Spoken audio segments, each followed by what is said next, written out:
안산 외국인 노동자 센터가 있는 곳은 지하철 4호선 안산역에서 내리면 안산의 원곡동이라는 거리가 있는데요. 안산의 원곡동은 서울의 이태원 혹은 인천의 차이나타운 이런 곳과 비슷한 곳이에요. 이태원에는 주로 이제 1세계 국가의 외국인들이 많다면, 또 차이나타운에 중국 분들이 많이 계시다면, 안산 원곡동에 있는 거리에는 아시아에서 오신 분들, 소위 말하는 우리가 외국인 노동자들이죠. 중국도 계시고, 인도네시아, 베트남, 캄보디아, 태국 등등, 몽골, 우즈베키스탄 이런 분들이 밀집해서 사시는 곳입니다. 주말에는 우리가 한 번도 들어보지 못한 다양한 언어들이 그 거리를 가득 채웁니다. 우리가 주로 알만한 단어들은 영어나 중국어나 일본어나 이 정도 우리가 알만한 단어들인데, 아마 여러분 거기 가시면 도대체 어느 나라 말인지 구별할 수 없는 다양한 언어들이 그 거리에 가득 찹니다. 거기서 이제 처음 일을 시작할 때 이제 노동 상담을 시작했어요. 산재나 채굴 임금이나 이런 노동 문제뿐만 아니라, 그리고 생활 상담도, 또 거기에는 이제 노동자의 아이도 있고요, 또 다문화 가정의 아이도 있어서 코시안이라고 불렀는데, 그 아이들을 또 지원하는 일도 또 함께 거들었습니다. 또 설날 추석에는 이제 외국인들을 위한 축제를 국경 없는 마을, 원곡동을 국경 없는 마을이라고 불렀는데요, 그 거리에서 축제를 기획하고 같이 또 참여하기도 했습니다. 그렇게 한 1년여 시간을 보냈는데요. 1년이 거의 차갈 무렵에 대표 목사님께서 한번 공장에 한번 가보는 게 어떻겠냐는 제안을 하셨어요. 제가 이제 전도사인데, 전도사로서 외국인 노동자들을 만날 때 공장에서 실제로 일을 하고 있는 외국인 노동자들의 상황을 알지 못하면 상담을 제대로 하기 어렵다는 취지에서 공장에 한번 들어가 보라고 하셨어요. 위장 취업을 하는 거죠. 제가 전도사인 것을 속이고, 또 안산 외국인 노동자 센터에서 일하고 있는 실무자라는 걸 속이고 공장에 위장 취업을 해서 외국인 노동자들의 상황을 이제 보라는 거였습니다. 10월께였을 겁니다. 10월께 이제 공장에 취직하기 위해서 이력서를 들고요, 하루에 2번씩 면접을 봤어요. 정말 공장마다 직접 가서 반월공단에 있는, 시화공단에 있는 곳에 오전에 한 번, 오후에 한 번 면접을 보는데요, 이 번번이 계속 떨어지는 거예요. 그럼 제가 특별한 하자가 있어 보이지 않으시잖아요. 실제로 특별한 하자 없습니다. 근데 공장에 이력서를 들고 가는데요, 써주질 않아요. 떨어질 이유가 없는데 써주지를 않습니다. 안산에서 취업이 안 되니까 시흥시로도 건너가고, 또 가까이에 이제 군포, 의왕 이런 곳도 이제 가봤어요. 거기에도 이제 작은 공장들이 있거든요. 군포에서도 저를 써주지 않아요. 의왕에서도 저를 써주지 않아요. 도대체 베트남에서 온 우리 청년들은, 이주 노동자들은 어렵지 않게 척척 취업을 하고요, 심지어 비자가 없어도 불법 체류자여도 일할 곳이 되게 많거든요. 근데 제가 내국인인데, 한국 사람인데, 저는 한국말도 되게 잘하잖아요. 근데 써주질 않아요. 문제는 이력서에 뭐가 있었냐면, 이력서에 뭐가 문제였냐면, 제가 대학원을 졸업한 거예요. 장로회 신학대학교 신대원을 졸업한 거죠. 그리고 제가 4년제 대학교를 졸업한 거예요. 제 인생에서 가장 중요한 이력일 수 있죠. 고등학교 요새 평준화되었기 때문에, 과거에 비평준화일 때, 또 비평준화 지역에서는 고등학교의 학력이 중요한 이력이 될 수 있지만 사실 고졸까지의 이력은 그렇게 중요하지 않잖아요. 우리 세대에게. 대학과 대학원의 이력은 저에게 대단히 중요한 이력인데요. 제가 이력서에 대학교 대졸 그리고 대학원 졸이라는 이 두 줄을 정직하게 썼더니 시화공단에 있는 반월공단에 있는 또 의왕에 있는 군포에 있는 어떤 공장에서도 저를 뽑아주지 않는 거예요. 이게 제가 공장에서 일할 수 없는 결격 사유였습니다. 이게 이제 대표 목사님이 혼내는 거예요. 넌 왜 이력서를 이따위로 써가지고 취업도 못하고 일주일이 지나도 취업도 못하고 오냐고. 일주일에 한 번씩 보고를 이제 하거든요. 근데 그렇다고 이거 지울 수 없는 거 아니냐고. 내가 전도사인데, 내가 하나님을 믿는 사람인데 우리가 치사하게 위장 취업하겠다고 거짓말을 할 수 없는 거 아니냐고. 나는 정직하게 쓰겠다고. 이렇게 제가 대들었어요. 목사님께서 하시는 말씀이, 당시에 대표 목사님께서 하시는 말씀이 뭐였냐면, 네가 가장이라도 그렇게 할래. 당시에 제가 전도사일 때 아직 결혼을 하지 않았었거든요. 네가 지금 당장 먹여 살려야 할 아이가 있고 처가 있으면, 아내가 있고 처가 있으면, 먹여 살려야 할 처자가 있으면 네가 이력서 가지고 이따위 지금 네가 정직한 이력서 써낸답시고 이렇게 네가 들고 갈래? 이것 때문에 취업이 안 되는데 그렇게 되물으시더라고요. 그게 맞지 싶었습니다. 그래, 대학원 학력을 지우고요, 대학교 학력을 지우고요, 제가 취업을 했습니다. 여러분, 이력서에 이자, 력자, 서자가 한자로 되어 있는데요, 혹시 여러분 한자 이 뜻을 여러분 아시겠죠? 이 한자가 뭐냐면 이 한자가 신발 리자입니다. 그리고 역자는 여러분 잘 아시는 지낼 역자, 역사할 때 역자이죠. 이력서를 하나하나 뜯어서 풀면 신발의 역사입니다.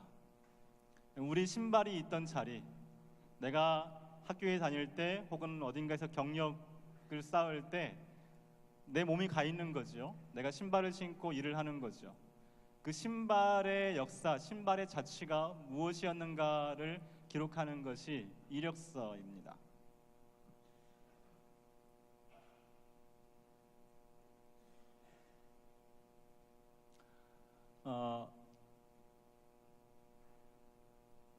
조명을 꺼도 될 것 같아요.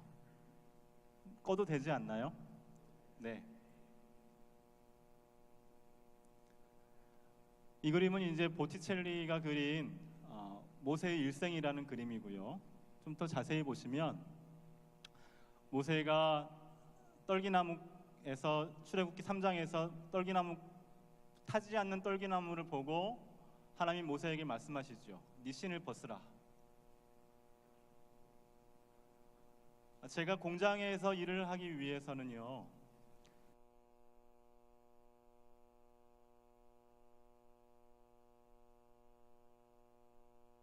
일을 할 수가 있었습니다. 당시 제가 만나야 하는 사람들인 외국인 노동자들과 만나고, 외국인 노동자들이 어떤 일을 하고, 외국인 노동자들이 어떤 숙소에서 잠을 자는지, 내가 거기에서 그 사람들을 만나기 위해서는요, 저의 가장 중요한 이력인 대학원 이력과 대학교의 이력을 지워야 했습니다. 이제 모세가 히브리 사람들을 만나러 가야 합니다. 이집트에서 노예 생활을 하고 있는 히브리 사람들을 만나러 가야 하는데, 하나님께서 히브리 사람들을 만나러 가기 전에 모세에게 말씀하셔요. 네 신발을 벗으라. 모세는 이집트의 왕자로 40년을 보냈고요. 대단히 긍지로 가득한 시간일 수 있겠죠. 어떤 사연이 있었는지 우리가 자세히는 알 수 없지만, 여튼 모세는 이집트 궁전에서 생활했습니다. 40년 동안. 그리고 40년 동안은 미디안 광야에서 도망자로 살아야 했습니다. 도망자로 살 때 모세가 아들을 낳았는데 이름이 게르솜이라. 게루솜이라는 뜻이 무엇이냐면 한숨을 내쉬었다, 한숨이었다, 뭐 그런 뜻이죠. 모세는 이집트에서 40년 동안 자긍심으로 가득한 인생을 살았다면, 또 광야에서는 아들을 낳고도 아들의 이름에 한숨을 불어넣어야 할 만큼 되게 답답한 시간을 보냈어요. 자, 40년과 40년, 이게 모세의 이력입니다. 이집트 왕자로서의 이력과 광야에서의 이력, 두 가지 이력이 있는데, 앞의 이력은 자긍심으로 가득 찬 이력일 수 있고요, 뒤의 이력은 어쩌면 좀 부끄럽거나 적고 싶지 않은 이력일 수 있겠죠. 그것이 무엇이든 그게 다 모세의 삶의 자취인데, 하나님께서 모세에게 말씀하세요. 네 신발을 벗으라.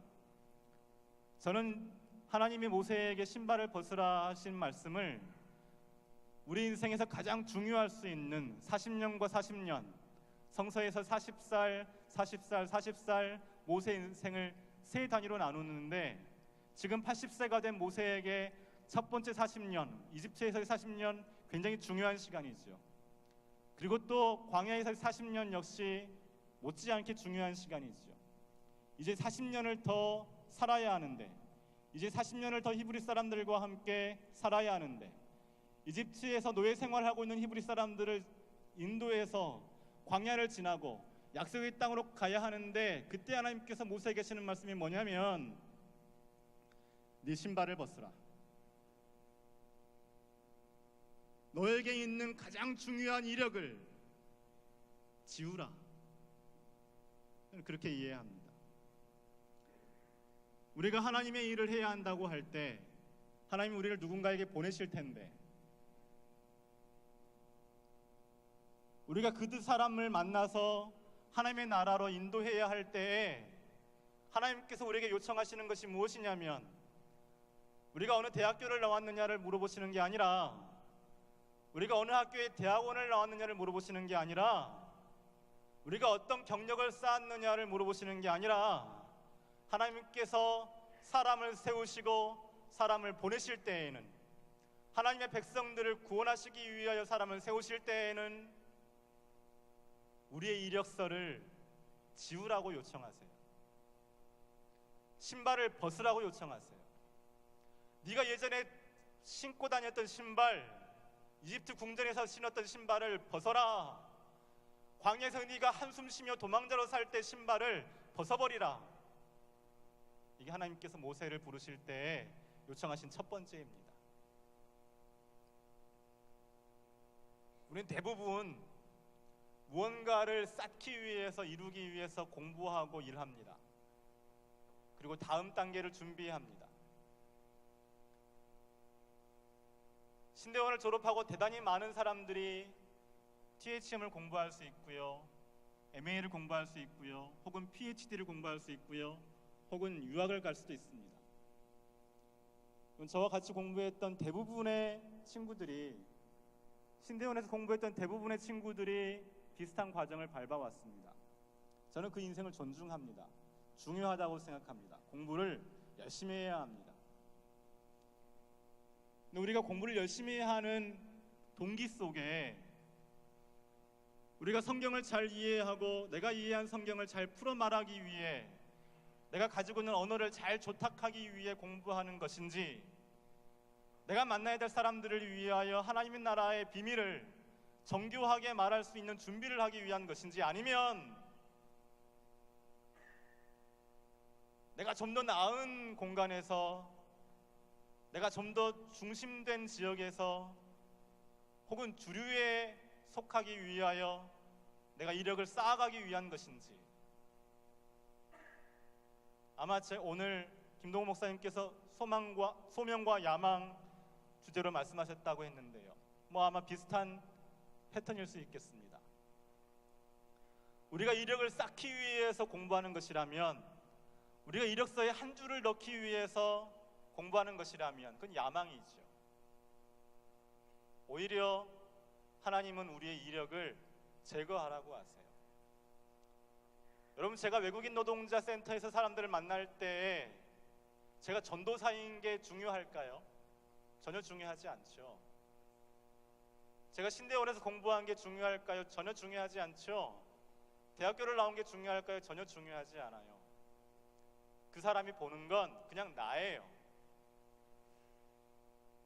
그냥 나를 봅니다. 노동 상담을 하고 있는 김영준을 보는 것이지 저의 학력과 경력을 점검하고 상담받지 않습니다.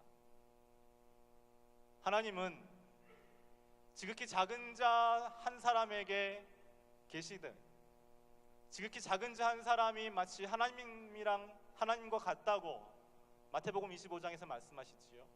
우리가 사람을 만날 때에요, 지극히 작은 자 한 사람을 만날 때 마치 하나님을 뵙듯이 만나는 건데, 그때 그 하나님이, 그때 지극히 작은 자 한 사람이 나에게 요청하는 것은 이력서가 아니고요, 그냥 나예요. 신발을 벗고 있는 나를 만나는 겁니다.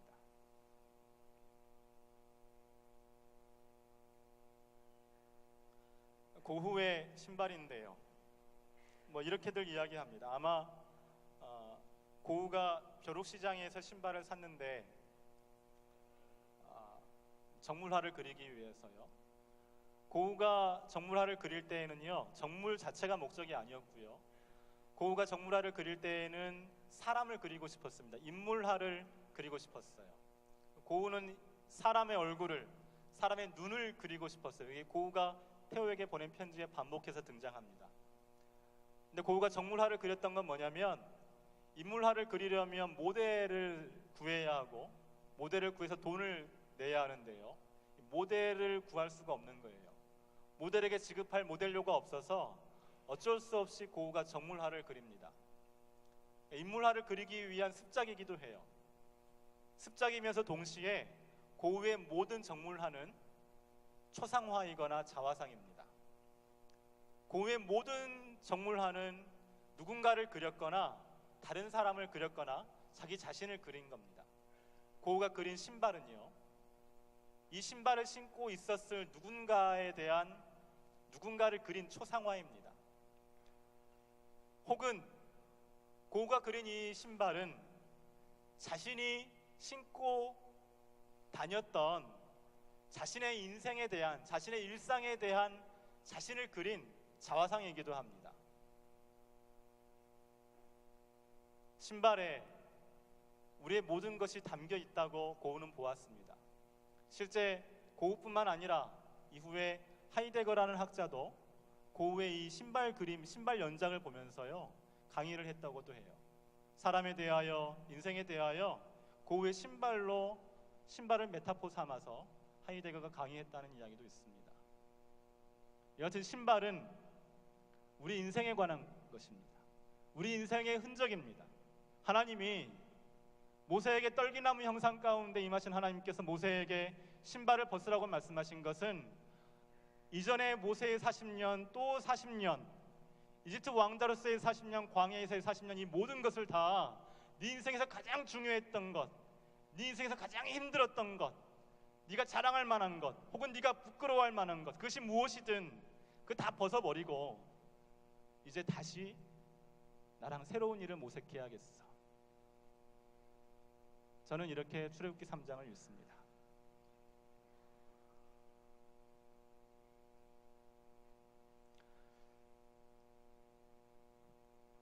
모세가 길을 나섭니다. 길을 나서는데 광야길 중간에요, 모세가 결혼을 하죠. 구스 여인을 취하였다라고 나옵니다. 구스 여인과 모세가 결혼을 합니다. 민수기 12장 3절을 한번 함께 읽어볼까요? 함께 읽겠습니다. 시작. 이 사람 모세는 온유함이 지면의 모든 사람보다 더하더라. 모세가 구스 여인을 취하는 장면에서 모세를 평가하는 구절입니다. 모세가 구스 여인을 취하였더니 아론과 미리암이 반대해요. 오브젝션이. 어떻게 그럴 수가 있습니까? 구스 여인은 우리와 같은 혈족이 아닌데, 그런 말은 없지만 아마 상상하건대, 짐작하건대 구스 여인은 우리와 혈족이 다른 사람인데 왜 당신 모세가 지금 철없는 행동을 합니까? 왜 지금 약속의 땅으로 가야 하는 이 노정의 가장 중요한 순간에 왜 쓸데없는 일을 벌이시는 겁니까? 라고 반대합니다.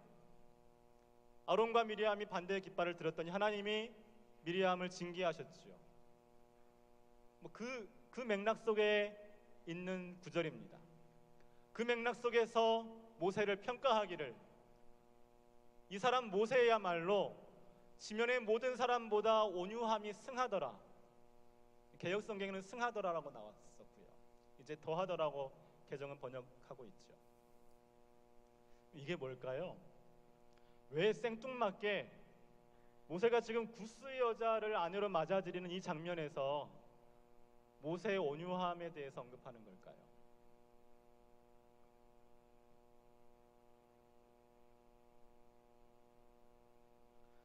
앞서 보셨던 보티첼리의 모세 일생의 그림인데요.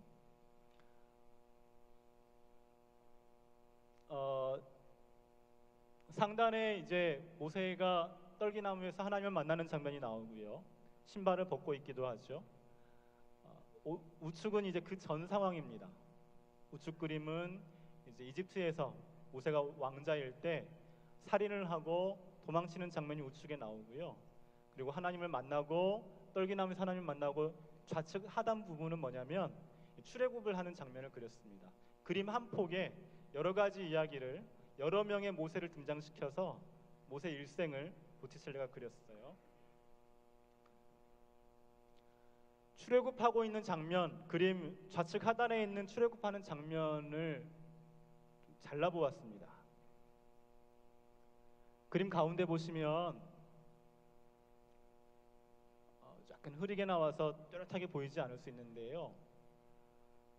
좀 다른 사람들이 등장했죠. 터번을 쓰고 있고 곱슬거리는 수염이 있고 피부색도 달라 보입니다. 얼굴을 좀 더 확대했습니다.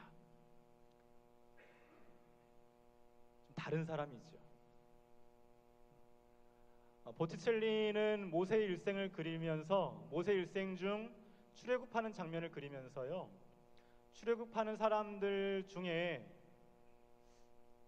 좀 다른 사람을 그렸습니다. 아마 당시 로마에서 볼 수 있었던 아랍계 사람을 그렸을 수도 있고요. 여하튼지 뭔가 좀 다른 사람이에요. 이스라엘 사람은 아닌 것 같은 사람을 그렸어요. 보티첼리가 이해한 이집트에서 나온 히브리 사람들은요, 하나의 혈족 공동체가 아니었습니다. 모세가 구스 여인을 취하여 아내로 삼았다라는 말 자체가 이미 그걸 증명하고 있죠. 그리고 이 그림에서도 보티첼리 역시 출애굽 공동체를 혈족 공동체로 보진 않았습니다.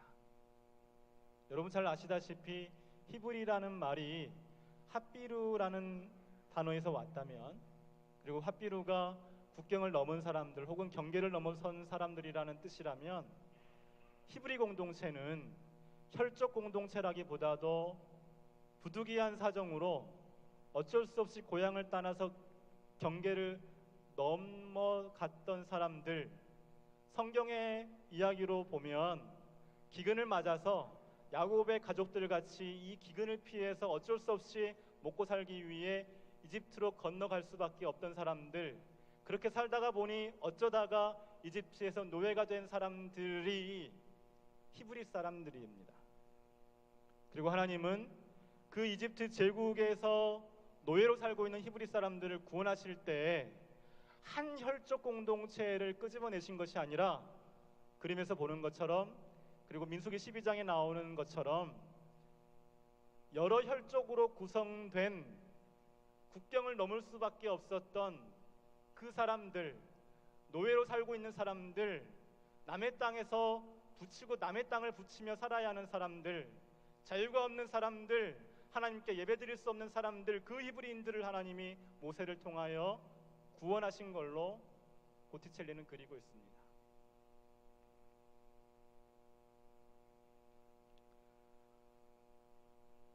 온유한 사람 모세,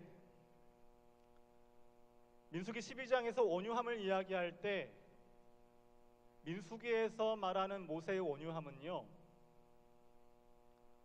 성격에 관한 것이 아닙니다. 그런 스타일이 있잖아요. 누가 보더라도 따뜻하고 부드러운 사람이 있습니다. 타고나기를 그런 따뜻하고 부드러운 사람이 있죠. 성서가 말하는 온유함은요, 성격이나 성향에 관한 것이라기보다도요, 타인을 대하는 태도에 관한 것입니다. 타자와 어떻게 관계를 맺느냐에 관한 것입니다. 모세에게, 아론과 미리암에게 구스 여인은 타자입니다. 나와 다른 사람이에요. 근데 모세는 타자와 관계를 맺을 수 있는 사람이었고요, 타인을 맞아들일 수 있는 사람이었고요, 아론과 미리암은 타인을 용납할 수가 없는 사람이에요. 받아들일 수가 없는 사람이에요. 온유함은 타자, 타인, 나와 다른 모종의 다른 문화, 다른 민족, 다른 언어, 다른 사람을 내가 받아들이고 포용할 수 있는 성품, 이것이 온유함입니다. 모세의 온유함, 70인역 성경에서 이 온유함과 우리가 읽는 헬라어 성경에서 마태복음에 나오는 온유함이요, 같은 말입니다. 그리고 그 온유한 자 모세가 광야를 지나가서 마침내 백성들로 하여금 땅을 차지하게 하지요. 마태복음 5장 5절 말씀을 함께 읽겠습니다. 시작. 온유한 자는 복이 있나니 그들이 땅을 기업으로 받을 것이며, 이전에 제국이 지배하는 땅이 아니라 마침내 광야를 지나와서 새하늘과 새 땅이 온유한 자 모세에게 열렸습니다. 온유한 자 모세를 통하여 이집트로부터 탈출한 사람들에게 새로운 땅이 열렸습니다. 이게 온유한 자가 갖는 복입니다.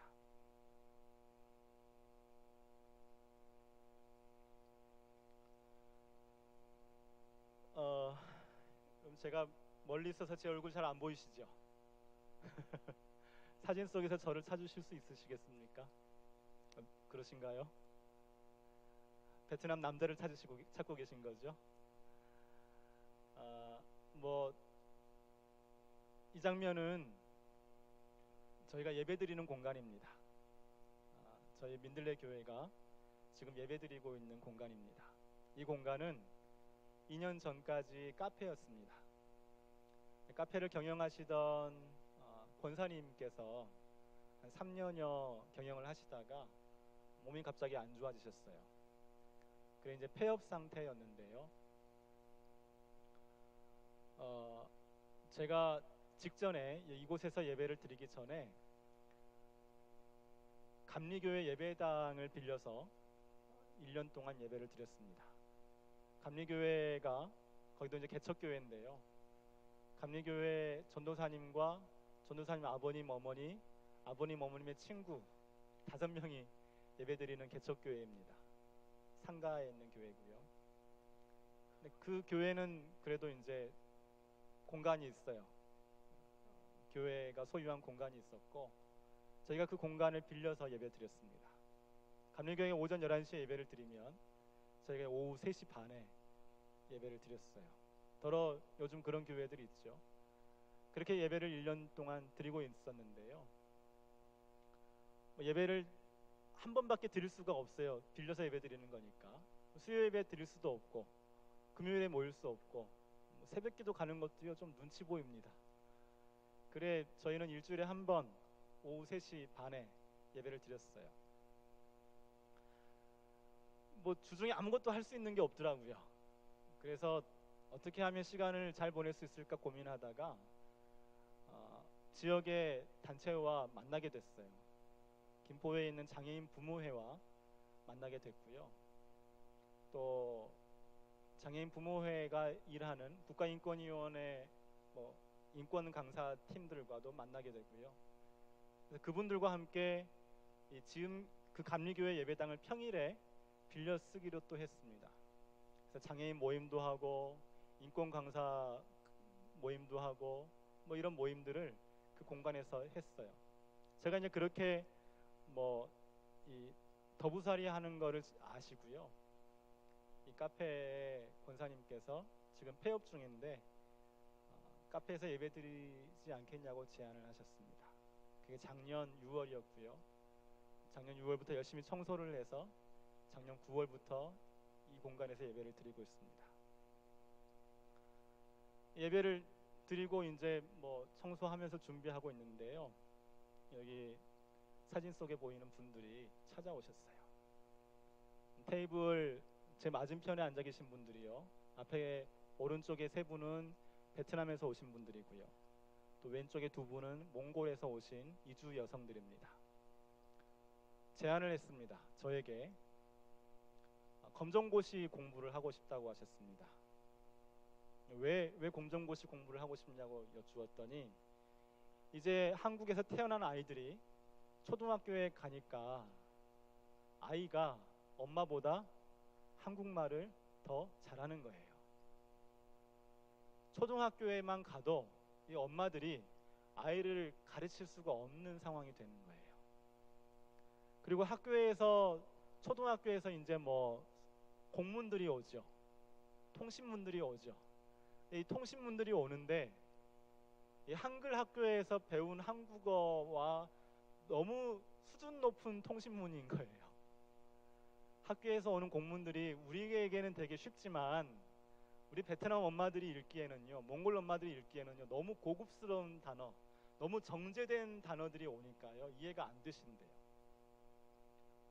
그래 목사님, 내가 아이들을 가르쳐야겠는데 이제 아이들이 나보다 공부를 한국말도 더 잘하고 아이들의 학교 생활을 내가 파악할 수가 없어요. 검정고시 좀 가르쳐 달라고 찾아왔습니다. 그러면서 우세요. 아직 지금 눈물 흘리는 장면이 포착이 안 됐는데 그 얘기를 하시면서 우시는데 그래서 하자고 했습니다. 작년 11월부터 토요일 저녁에요. 5시부터 9시 20분까지 선생님들을 모았습니다. 자원봉사자 선생님을 모아서 학생은 지금 여기는 5명이 모이셨는데 결국 4명이 공부를 시작하셨고요. 선생님 6명이 검정고시를 과목별로 가르쳐 드렸습니다. 그리고 올해 4월에 4명 중에 3명이 초졸 검정고시 합격을 했습니다. 그리고 8월에는 4월에 합격하지 못했던 분도 이번에 합격을 하셨습니다. 4분은 그래서 지금 중졸 과정을 하고 계시고요. 또 2명이 새로 또 오셔서 초졸 과정을 또 공부하고 있습니다. 학생 6명, 선생님 7명입니다. 엄청 좋은 학교죠. 우리가 동네에서 타자를 만날 수 있습니다. 베트남 사람을 만날 수가 있어요. 혹은 몽골 사람들을 만날 수 있어요. 국경을 넘어온 사람들을 만날 수 있어요. 히브리 사람들은 국경을 넘어간 사람들이에요. 이집트의 히브리인들은 부득이하게 어쩔 수 없이 먹고 살기 위해서 국경을 넘어갔던 사람들입니다. 이 땅에 들어와 있는 외국인 노동자들, 또 이주 여성들, 여러 가지 사연이 있을 수 있지만 여하튼지 이유는 한 가지예요. 먹고 살기 위해서 국경을 넘어온 사람들이에요. 구약 성경의 하나님께서 히브리인들의 하나님이시라면 저는 우리 시대의 히브리인들은 이런저런 이유로 사연으로 어쩔 수 없이 국경을 넘어가서 다른 나라에서 노동자로 살거나 혹은 난민이 되어 사는 사람들이 저는 우리 시대의 히브리인들이라고 생각해요. 하나님이 히브리인들의 하나님이셨다면 지금 우리 하나님은 이주민들의 하나님이시고 난민들의 하나님이시라고 저는 생각합니다. 우리 교회를 통해 히브리인들이 공부하고 있습니다. 하나님이 우리에게 요청하실 때, 하나님 우리를 부르실 때, 모세를 부르실 때 이력서를 제거하라, 이력서를 찢어버리라, 네 신발을 벗으라 하고 부르셨고, 하나님께서 모세를 부르실 때 모세의 무엇을 보셨냐면 모세의 온유함을 보셨는데, 모세의 온유함은 타자를 받아들일 수 있는, 타자를 품에 안을 수 있는 소양이는, 우리가 그 소양을 하나님 갖기를 하나님이 요청하십니다. 우리가 누군가를 만나야 합니다. 교회 현장에서 누군가를 만나야 합니다. 혹은 교회 밖에서 누군가를 만나야 할 때 우리는 무수히 많은 나와 다른 성향의 사람들을 만나게 됩니다. 그때 나에게 필요한 소양은 뭐냐면 모세에게 있었던 온유함입니다. 그냥 따뜻하고 부드러운 스타일 말고요, 타자를 받아들일 수 있는, 타자를 이해할 수 있는, 타자의 눈물에 공감할 수 있는 그 온유한 사람이 하나님의 사람입니다.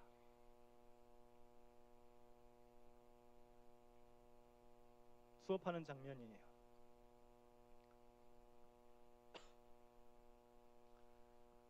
4명 앉아 있고요. 카페에서 이렇게 공부하고 있습니다.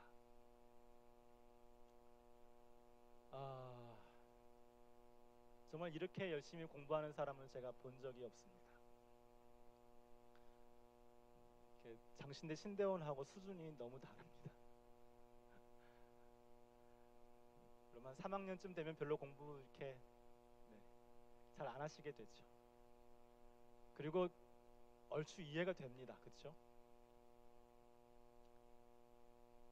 그리고 들은 게 되게 많아졌기 때문에 신학의 족보가 이해가 되는 순간 3학년쯤 되면 이렇게 읽지 않아도 이해가 됩니다. 그리고 이제 여러분 3학년 2학기가 되면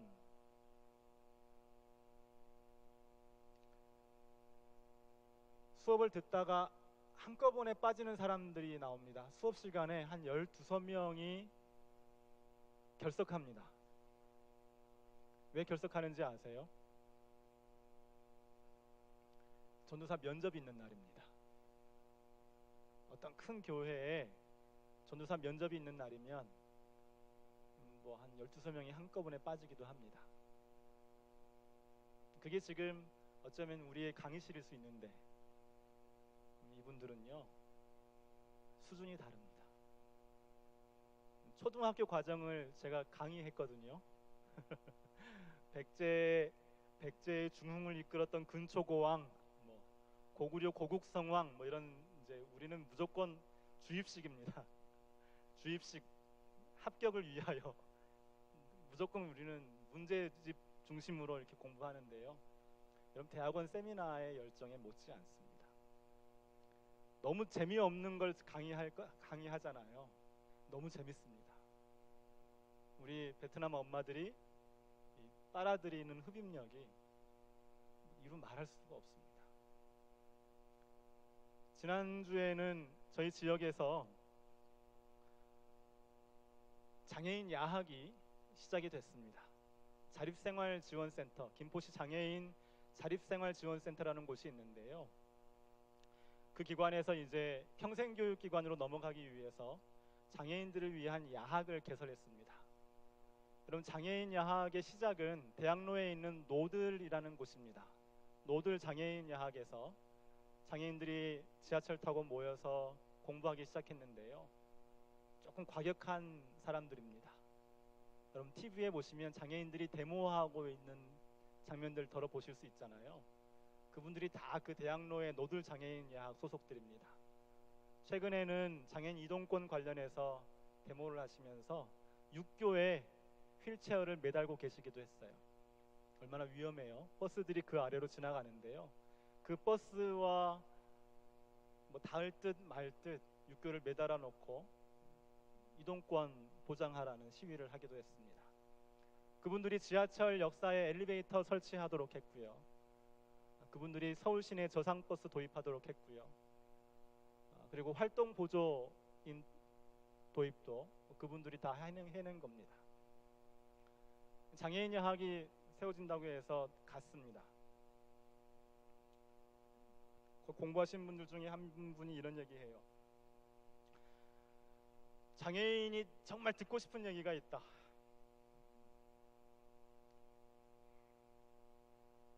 그분은 형제가 비장애인인데요. 내가 어렸을 때 정말 듣고 싶은 말이 있었는데 그 말이 뭐냐면 제발 공부 좀 해라. 이 말을 너무 듣고 싶으셨대요. 장애인에게는 부모님들이 기대하지 않는 거예요. 네가 공부를 해서 뭘 해야 하는 마음이 있어서 비장애인에게는 공부하라고 뭐 수도 없이 이야기하는데 장애인인 나에게는 한 번도 부모님이 제발 좀 공부 좀 하라는 말을 동생에게 하는 제발 좀 공부 좀 해라라는 말을 나에게는 하지 않는 게 너무 아픔으로 남으신대요. 제가 인사말 할 차례가 돼서 장애인들에게 말씀드렸습니다. 제발 좀 공부 좀 하십시오. 그리고 저희 교회가 최선을 다해서 모은 헌금을 드리고 왔습니다. 우리가 이력서를 지운다고 해서 우리 이력에서 대학 경력을 지운다고 해서요 우리가 공부를 안 해도 되는 건 아닙니다. 더러 선배님들이 어르신들이 학교에서 배우는 신학 필요 없다라고 하시는 경우도 왕왕 있는 것 같습니다. 그렇지 않습니다. 신학적인 기반이 없이 우리가 일을 할 수가 없습니다. 신학적인 기반이 없이 성서신학적인 기반 없이 조직신학적인 기반 없이 설교하는 것 불가능합니다. 성서신학적 기반 없이 어떻게 본문을 따라서 설교할 수 있습니까? 조직신학적, 역사신학적 기반 없이 어떻게 교회력을 따라서 설교할 수 있습니까? 불가능합니다. 그냥 내가 하고 싶은 대로 하는 것이지 사람들이 내가 잘못하는지 잘하는지 잘 모르니까 하는 것이지 기반 없이요 신학적인 기반 없이 우리 설교할 수 없고 일할 수 없습니다. 우리가 타자를 품는 소양과 함께 타자에게 우리가 최선의 것을 제공해 줄 수 있는 실력이 필요합니다. 영성은 저는 복잡하게 생각하지 않습니다. 영성은 실력과 인격이라고 생각합니다. 왜냐하면 우리가 영성은 하나님다운 거잖아요. 하나님이 영이시라고 우리가 고백하죠. 하나님이 영이신데 영성은 하나님의 성질이에요. 하나님다움이에요. 하나님은 전지하고 전능하십니다. 하나님이 전지하세요. 하나님이 전능하세요. 하나님이 전지하시다는 것 실력이에요. 실력.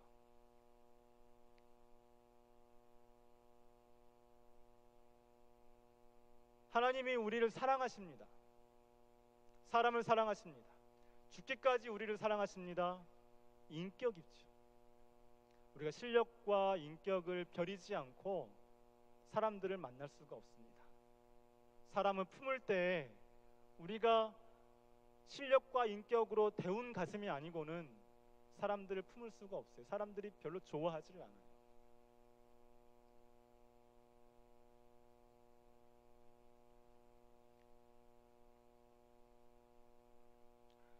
우리에게 경계를 넘어온 사람들을 우리가 만나는 것 당연히 교회가 할 수 있는 일이지 싶고요.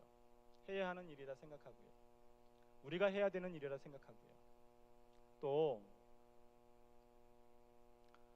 우리가 경계를 넘어서 가야 하는 사람이 있습니다.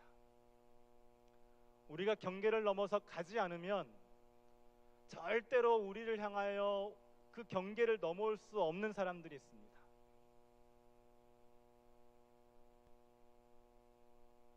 IQ 70 이하인 사람들을 우리가 통상 지적 장애인이라고 부릅니다.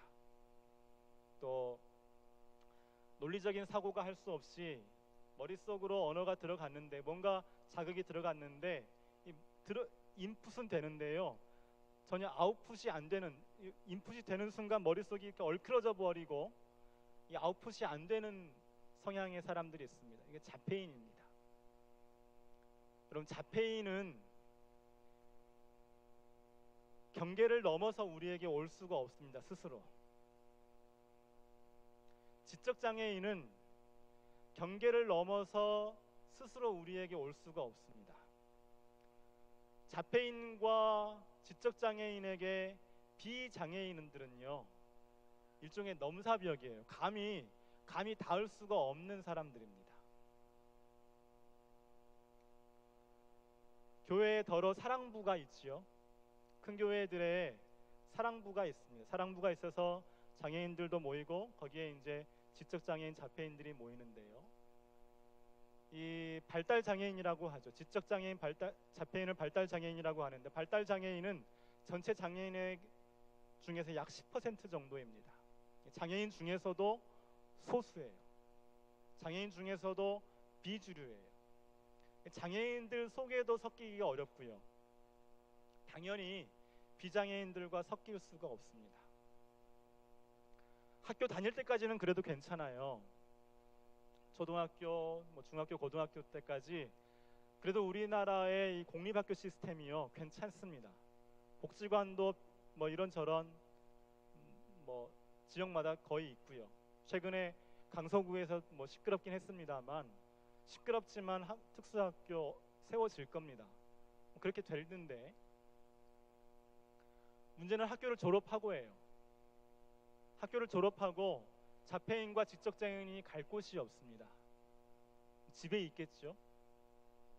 집에 있으면 어떻게 되냐면요, 우리랑 똑같아요. 여러분, 우리가 학교를 졸업하고 집에 24시간, 한 달, 한 6개월 정도 있으면 어떠실 것 같아요?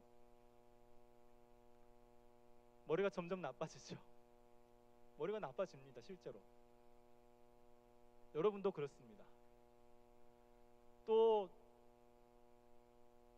스스로 이미 자폐인이 더 돼버립니다. 그거 자체가 자폐인인 거죠. 학교를 졸업한 발달장애인들이요, 머리가 점점 나빠져요. 자폐 성향이 더 심해져요. 중복장애가 오기도 해요. 지역에서 발달장애인 부모님들과 함께요, 학령기가 지난 장애인들의 모임을 시작했습니다. 발달장애인 자조 모임입니다. 3년 전부터 이제 3년째 시작을 했는데요. 사연이 있어요.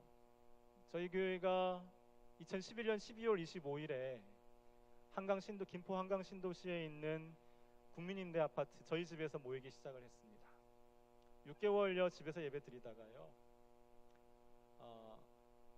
김포에 하군이라는 곳이 있는데, 그 하군이가 이제 일종의 공단 같은 곳입니다. 공구상가, 공단 인근에 있는 공구상가로 들어가기로 했습니다. 11평 사무실에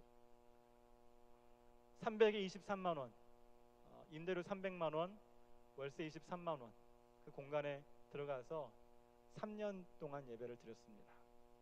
공구상가는 오후 6시가 되면요, 다 철시합니다. 왜냐하면 저녁에는 공구상가에서 물건을 사고 팔 일이 없잖아요. 새까매집니다, 상가 전체가요. 공구상가에서는 물건만 파는 게 아니라 상가 안에 공장이 들어 있기도 합니다. 이제 작업을 하시겠죠. 쇠를 자르기도 하고 플라스틱을 태우기도 하고요. 근데 꼭 그걸 주일에 하시는 분이 계세요. 저희 바로 아래층에 1인 공장이 있었는데요, 꼭 주일 예배 시간에 쇠를 자르십니다. 플라스틱을 태우고요. 저희는 늘 쇠 자르는 소리를 들으면서 플라스틱 타는 냄새를 맡으면서 3년 동안 예배를 드렸어요. 한 해 성탄절에 저희가 성탄 헌금을 모아서 지역의 전달처를 찾다가 장애인 부모회를 만나게 됐고요. 그 부모님들과 함께 장애인 모임을 꾸리게 됐습니다.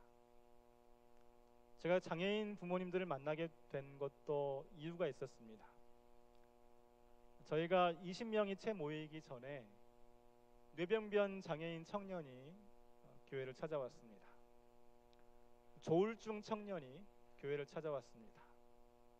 또 전에는 몰랐었는데 조울증이신 어른이 또 한 분 교회를 찾아왔습니다. 지적장애인 엄마와 지적장애인 딸이 교회를 찾아왔습니다. 성격장애 청년이 교회를 찾아왔습니다. 아스퍼거 증후군 청년이 교회를 찾아왔습니다.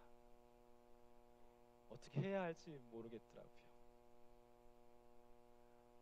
이렇게 어떻게 설교를 해야 될지, 어떻게 대화를 해야 될지, 어떻게 도와야 할지 모르겠어서 장애인 부모회를 만나게 되었습니다. 그리고 부모회가 이 장애인 모임에 조력자를 세우려고 하는데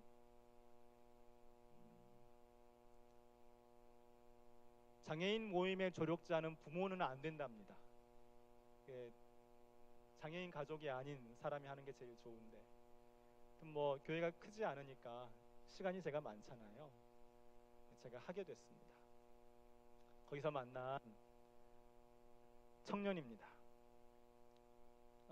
뭐 사진을 제가 써도 된다고 허락을 받았습니다. 되게 해맑죠? 23살 청년인데요.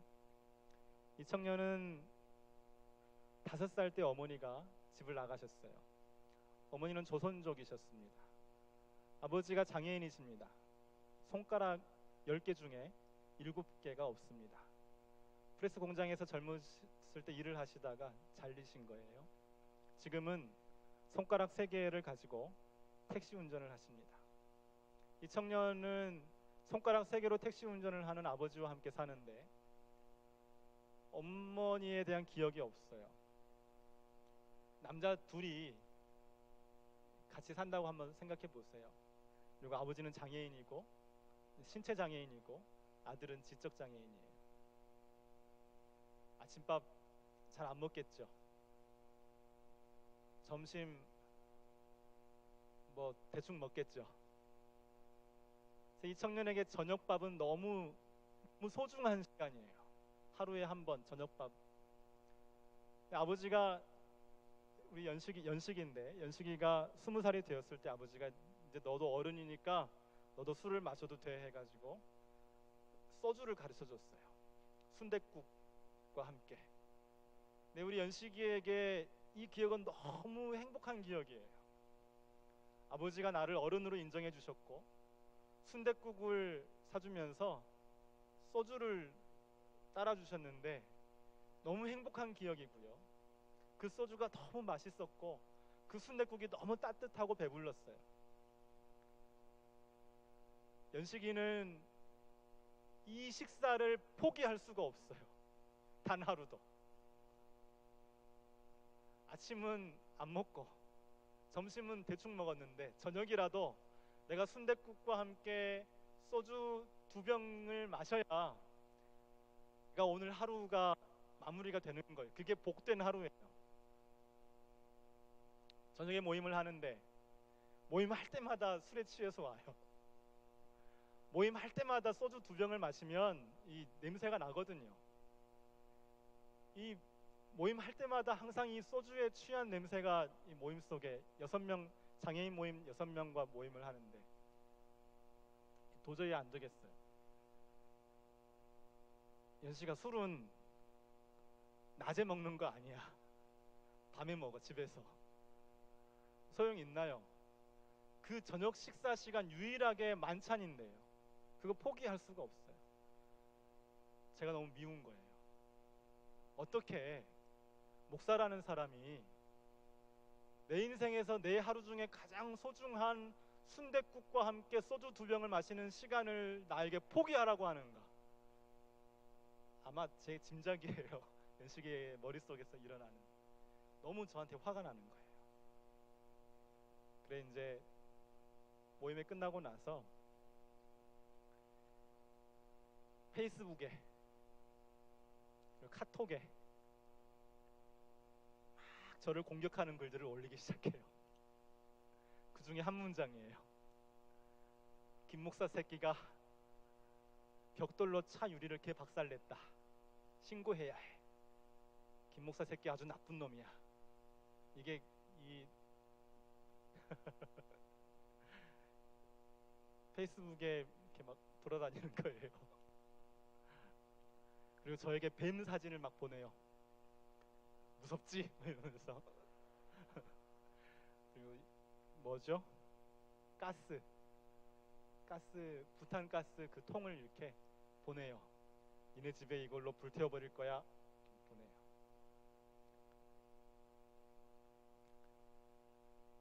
타자와의 만남은 이런 것입니다.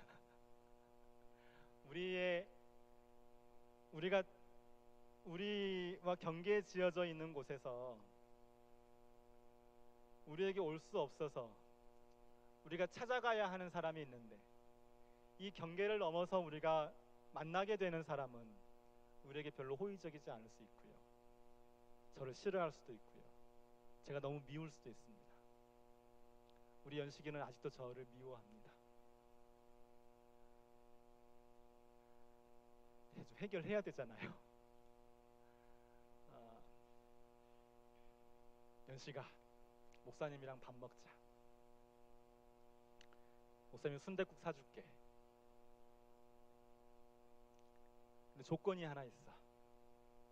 너랑 나랑 소주 한 병만 마시자. 그러니까 너 반병, 나 반병.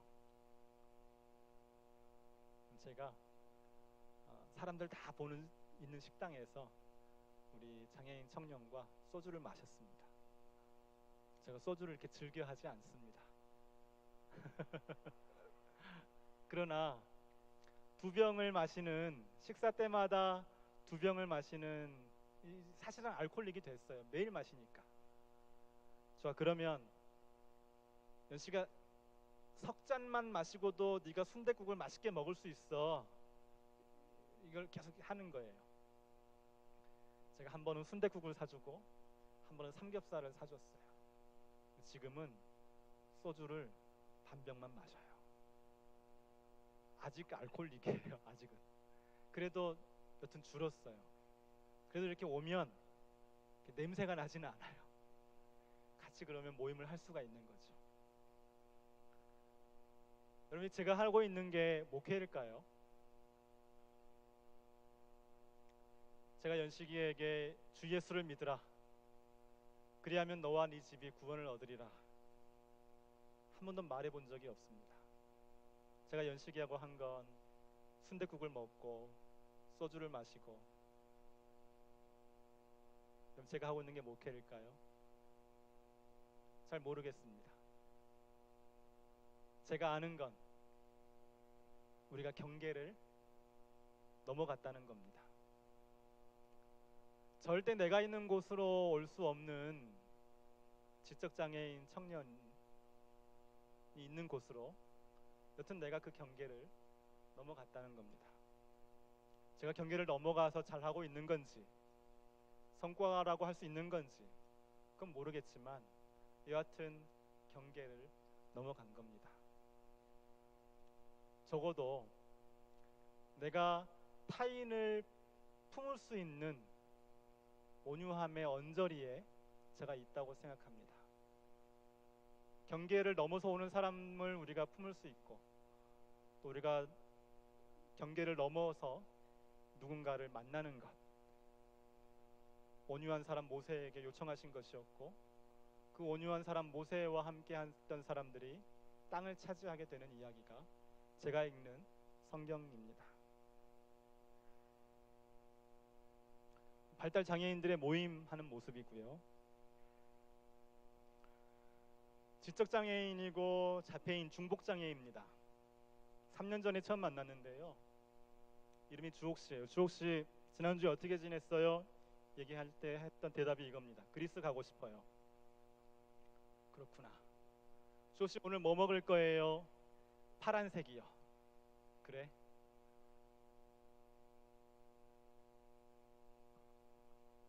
네. 네네. 됐는데요.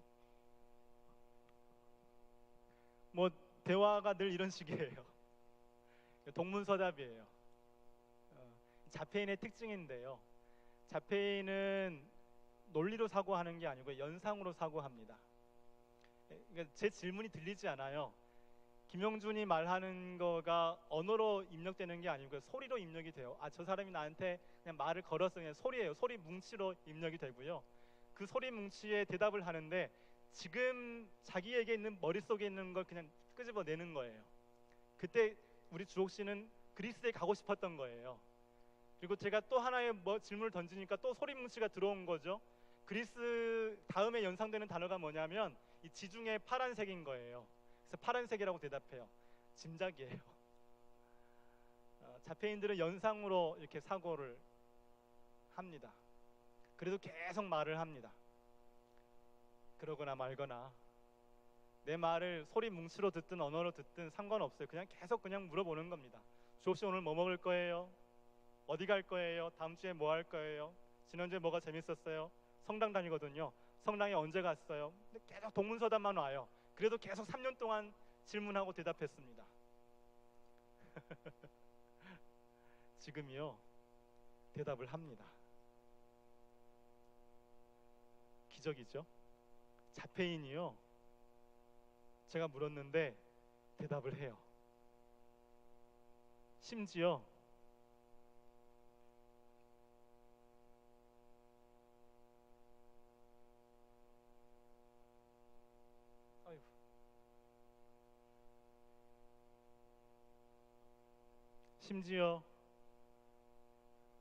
일을 해요. 저희 예배드리는 카페에서 오른쪽은 자원봉사 하시는 매니저 선생님이고요. 핸드드립을 지금 연습하는 장면입니다. 자원봉사자 청년하고 지금 머신으로 커피 내리는 걸 지금 연습하고 있습니다. 6개월 동안 저희 카페에서 일을 했습니다.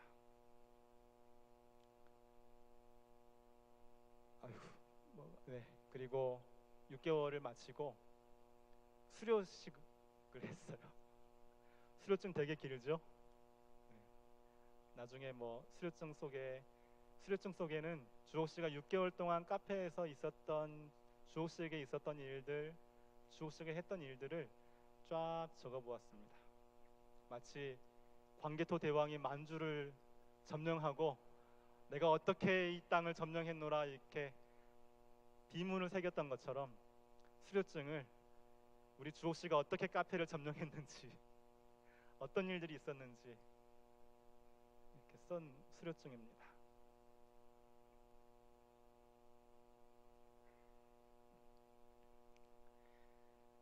이렇게 모임을 하다가 2015년 12월 25일의 사진인데요. 자폐인 청년 한 명과 왼쪽이 자폐인 청년이고요. 오른쪽이 아까 저한테 김 목사 그 새끼가 벽돌로 차를 깨부쉈어라고 말했던 그 연식이가 세례를 받았습니다. 민들레 교회 창립 이후에 처음 베풀었던 세례입니다. 개척교회가 누군가에게 세례 주는 것이요 보통 일이 아닙니다.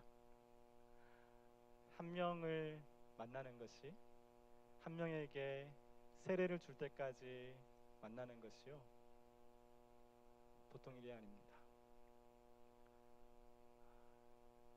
경계 넘어오는 사람들, 우리가 또 경계를 넘어가서 만나는 사람들, 그 경계를 오고 가면서 우리가 해야 할 일이 또 세례를 베푸는 것이라고 저는 생각해요.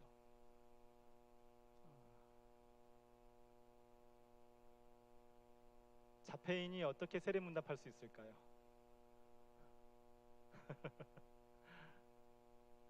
지적장애인이 세례 문답 어떻게 할 수 있을까요? 제가 앞서 보티첼리 그림을 같이 보았잖아요. 그림을 찾아보았습니다. 전능하사 천지를 창조하시는 아버지 하나님을 내가 믿습니다. 그러면 천지 창조와 관련된 그림을 찾는 겁니다.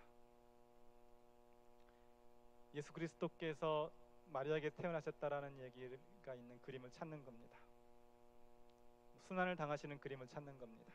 제일 어려운 건 성령의 교제예요. 성령의 교제를 어떻게 어떤 그림으로 찾아야 할지 그 그림들을 대목대목 찾아서요. 우리 자폐인 청년과 지적장애인과 그 그림으로 사도신경을 공부했습니다. 그리고 예배 때에는 사도신경을 함께 읽으면서 문답을 대신했습니다. 그리고 세례를 베풀었습니다.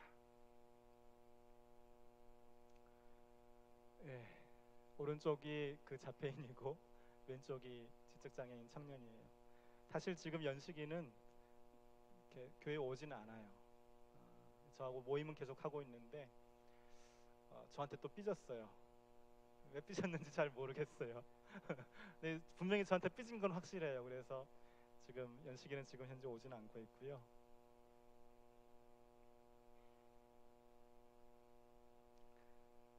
장애인들과 만나면서 또 이주 여성들과 주중에 만나면서 좀 무서울 때도 있습니다. 사실은요. 그러니까 무섭다라는 게 제가 무서운 게 아니고요. 하여튼 뭔가 이렇게 그냥 제스처이라는 걸 알지만 뭔가 이렇게 저에게 위협을 가하는 이야기를 듣거나 제가 누군가에게 욕을 이렇게 들을 때 무섭습니다. 왜 무섭냐면 제 아이 때문입니다. 하여튼 어른이고 청년이고 대략 우리 집의 위치를 알고 있고 제 아이가 누군지 알고 있기 때문에 혹시라도 나를 제압할 수 없기 때문에 내 아이에게 혹시 위해를 가하려고 하진 않을까? 뭐 그런 생각이 솔직히 듭니다. 제가 아빠니까요. 지금 이제 3년째 장애인들과 모임을 하면서 제가 요새요 하기 싫어졌습니다. 좀 지쳐요. 3개월 모임을 하고 한 달 쉬고 3개월 모임을 하고 한 달 쉬는데요. 한 달 쉴 때 너무 행복합니다. 3개월 모임을 하는 게 너무 길어요. 지난주에 시작을 했는데 어떻게 지금 나머지 시간을 보내야 할지 잘 모르겠어요. 하기 싫어요. 가브리엘 천사를 통해 하나님이 말씀하셨죠. 마리아에게 네가 아들을 낳을 거야. 그럼 마리아가 이 이야기를 들었을 때 처녀 마리아가 이 이야기를 들었을 때 어땠을 것 같아요? 그럼 우리가 고백하기를 동정녀 마리아에게서 나시고라는 고백을 할 때 또 카톨릭 교회에서는 마리아를 신성화할 만큼 숭상하지만 여러분 정말 이때 마리아의 심정은 어땠을까요? 학자들이 보통 이야기하기를 이땐 마리아의 나이를 약 13세에서 17세 사이일 거라고 추산합니다. 10대 물론 지금과 단순하게 비교할 수는 없겠습니다만 가장 어린 나이가 13살이라면 13살인 처녀 마리아에게 천사가 나타나서 네가 아들을 낳을 것이야. 잉태할 것이고 아들을 낳을 것이야. 이 얘기를 들었을 때 마리아 기분이 어땠을까요?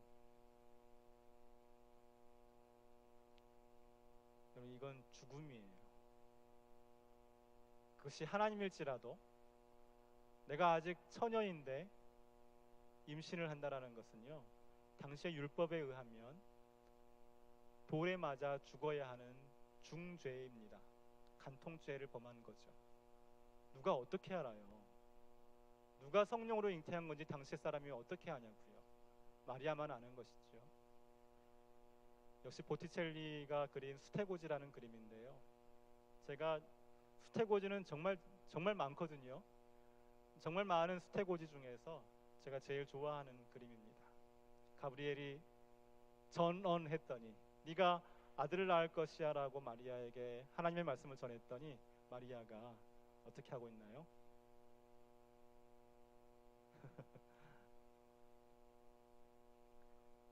거절합니다. 여러분 이전에는요 한 번도 이런 식으로 수테고지를 그린 사람이 없었어요.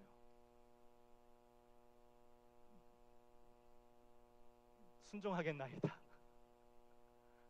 그게 수테고지의 흐름이에요. 우리도 그렇게 느끼죠. 근데 보티첼리는 거절해요. 레오나르도 다빈치가 이 그림을 보고 비난합니다. 야, 네가 그린 수태고지는 있잖아, 가브리엘이 마리아를 쫓아내려고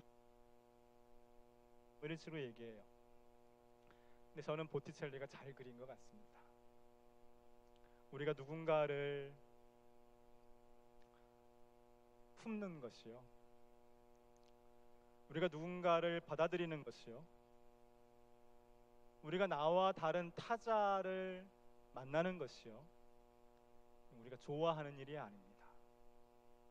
그리고 이것은 위험할 수도 있습니다. 실제로 위험하지 않아도 우리가 위험하다고 느끼기 쉽습니다.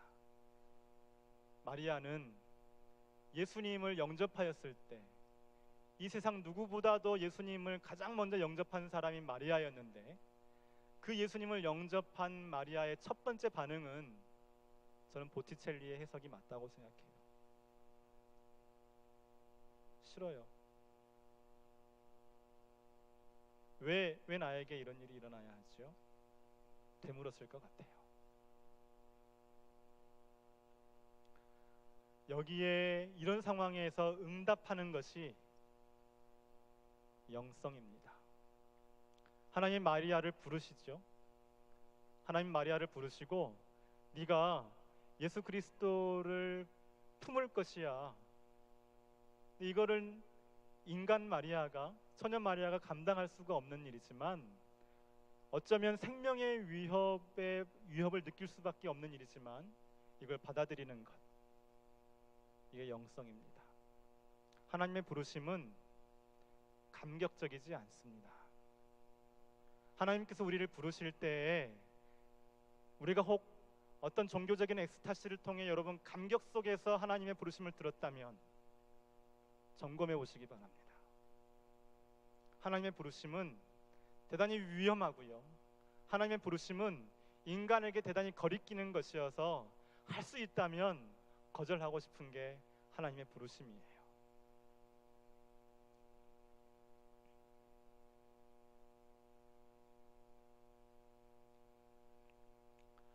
산타마리아 델레 그라치의 수도원에 있는 우리 여러분 잘 아시는 다빈치의 최후의 만찬이라는 그림입니다. 뭐 그림 우리 이 내용은 잘 아시니까 잘 보이지 않는데요. 예수님의 손을 자세히 보시면 오른손은 음식을 향하여 이제 가룟 유다와 함께 이 같은 그릇에 넣을 손이지요. 음식을 오른손이 잡으려고 하고 있고요. 왼손은 편채 하늘을 향하여 손바닥이 들려 있습니다. 예수님의 시선이 어디에 가 있냐면 음식을 잡으려는 쪽에, 음식을 향하여 있지 않고요, 편손 위에 예수님의 시선이 가 있습니다. 예수님의 관심이 잡고 쥐려는 데 지금 있는 것이 아니고요, 예수님의 시선, 예수님의 관심이 어디 있냐면 이제 장차 만찬이 끝나고 체포가 되어서 십자가에 못 박히게 될 손을 향하여 예수님의 시선이 가 있습니다. 이걸 누가 원할까요?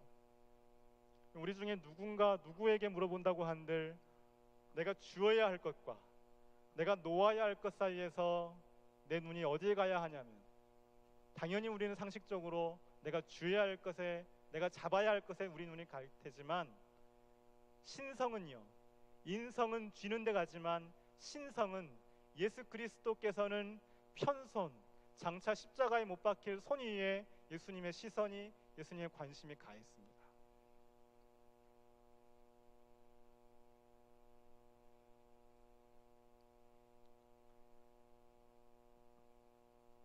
교회의 관심은 예수 그리스도의 관심입니다. 교회가 예수님의 몸입니다. 에베소서에서 교회를 정의하기를 교회는 그의 몸이니 만물 안에서 만물을 충만케 하는 충만이다라고 정의하지요. 교회는 예수님의 몸입니다. 교회가 예수님의 몸이라면 교회의 시선과 교회의 관심이 예수님의 시선과 예수님의 관심과 일치해야 합니다. 예수님의 관심은요, 장차 있을 10년, 20년 뒤에 내 몸과 내 공동체의 안녕에 관한 것이 아니었습니다. 예수님의 관심은 이제 식사가 끝나면 곧 체포되어서 십자가에 못 박혀 죽게 될 이 손바닥 위에, 내 손바닥 위에 내리쳐질 그 못에 예수님의 눈과 예수님의 관심이 가 있어요. 여러분, 우리가 교회를 이룰 것입니다. 우리가 장차 교회를 이룰 것입니다. 오늘 기독 공부, 어제 이번 주에 기독 공부를 보니까요, 교회 통계에 대해서 나오는데요, 교인 수는 줄었는데 교회 수는 증가했다고 나옵니다. 교인 수는 줄었는데 목사의 수가 증가했다고 나옵니다. 여러분, 이거 뭡니까? 우리가 시쳇말로 취직할 곳이 없는 거예요. 목사들이 해서 자영업을 하는 거예요.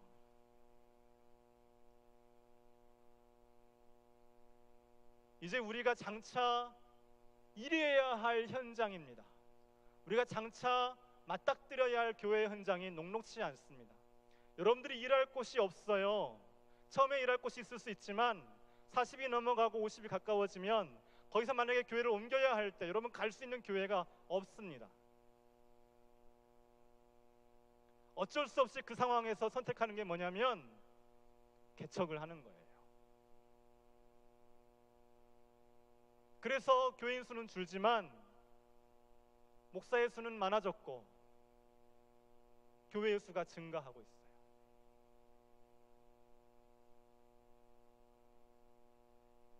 여기서 뭘 고민하냐면요,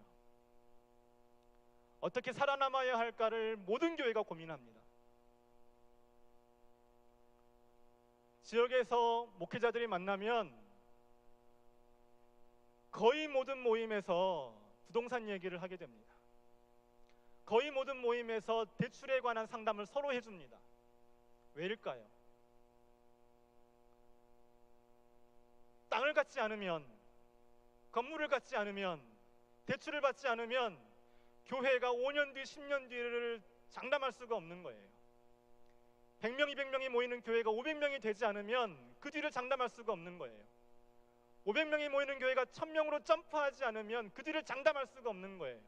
심지어 3만 명 모이는 교회가 2천억을 들여서 건물을 짓지 않으면 목회자의 리더십이 장담할 수가 없으니까 무리를 하는 거예요.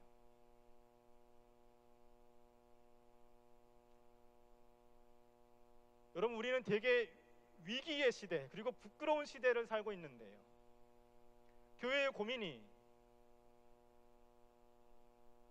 지속 가능성에 있다면 이건 너무 슬픈 거죠. 여러분, 교회는 세속 국가가 아니에요. 교회는 회사가 아니에요.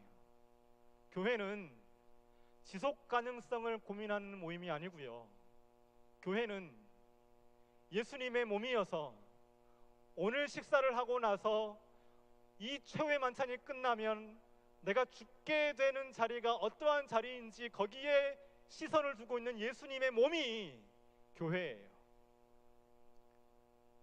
교회의 고민은 어떻게 살아남을 것인가가 아니에요. 교회의 고민은 어떻게 죽을 것인가가 교회의 고민이어야 해요.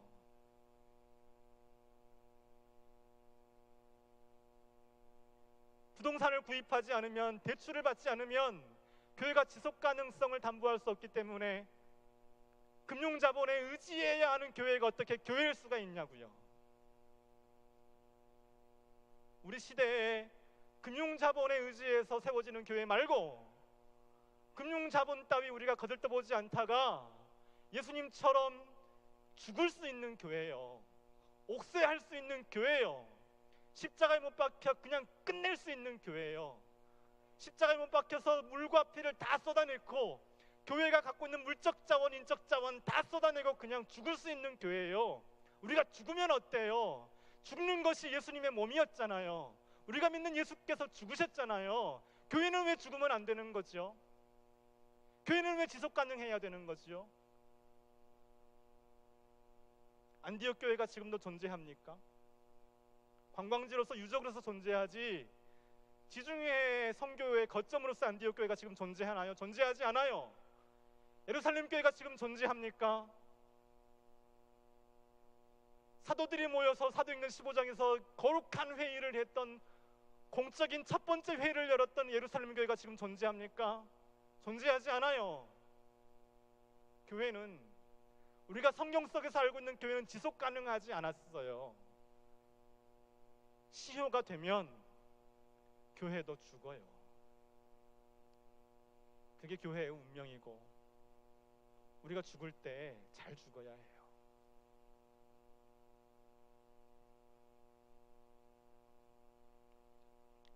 저희 집 앞에 있는 나무예요. 겨울에 옮겨 심었습니다. 입주가 겨울이니까 겨울에 심는 것 같아요. 나무가 굉장히 많이 죽어요. 소나무가 죽었는데요. 소나무가 죽었는데 소나무의 모양이 그대로 있어요.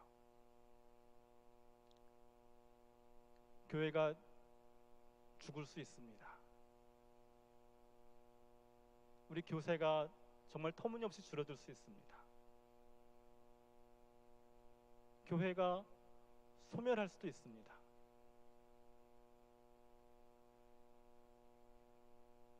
교회가 죽을 때 예수님처럼 교회의 모양을 잃지 않고 죽어야 합니다.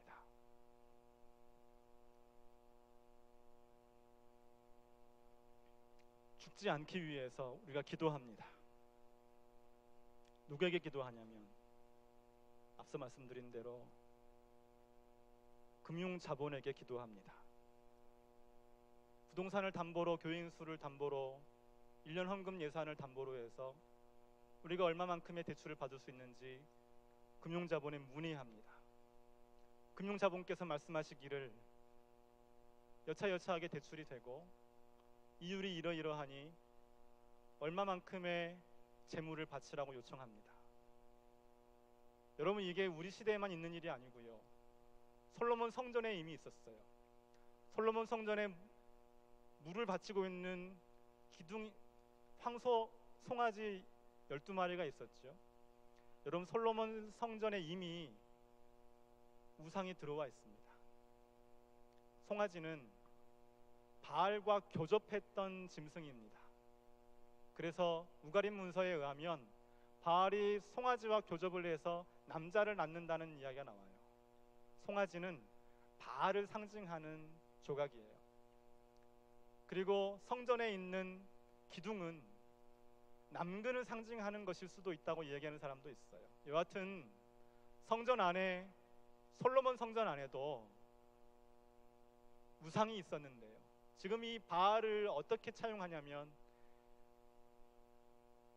뉴욕 월가에 있는, 월스트리트에 있는 증권 거래하는 거리에 있는 상징물로 씁니다. 서울 여의도에도 있고요. 부산 증권거래소에도 송아지 상을 세웁니다. 송아지 바알은 비를 내리는 신으로 우가림 문서에 소개되고요. 그 비에 촉촉히 젖은 땅이 복된 땅이라고 이야기합니다. 우리가 마땅히 하나님에게 구해야 할 것을 구하지 않고 우리가 마땅히 죽어야 할 순간에 우리가 그 죽음을 피하고 하는 우리가 어떻게든 살아남아야 되지 않겠습니까? 우리가 어떻게든 연명해야 되지 않겠습니까? 우리가 대출을 받아서라도, 우리가 부동산을 사서라도 어떻게든 우리가 교회를 유지해야 되지 않겠습니까? 라고 기도하는 것은요, 여러분, 마치 여로보암이 베델에 신전을 짓고 송아지를 둔 채 우리가 여호와께 예배하자라고 얘기했던, 광야에서 아론이 금송아지를 만들고 우리가 여호와께 예배하자고 말했던 것과 똑같은 거예요. 우리가 누구에게 기도하냔 말이에요. 우리가 금융자본에 돈을 요청하는 순간 우리가 기도하는 대상은 하나님이 아니고 바알일 수 있어요. 바알은 우리를 살려줄 겁니다. 바알은 우리에게 예배당을 선물로 줄 거고요. 그 예배당의 사람들을 초대해서 우리로 하여금 일할 수 있는 일터를 제공해 줄 겁니다. 이게 바알의 능력입니다. 여러분, 바알을 섬기시겠습니까? 우리 하나님을 섬기시겠습니까? 하나님 우리를 부르셨을 때 바알을 섬기라고 우리를 부르셨습니까? 아니면 예수 그리스도의 길을 가라고 우리를 부르셨습니까?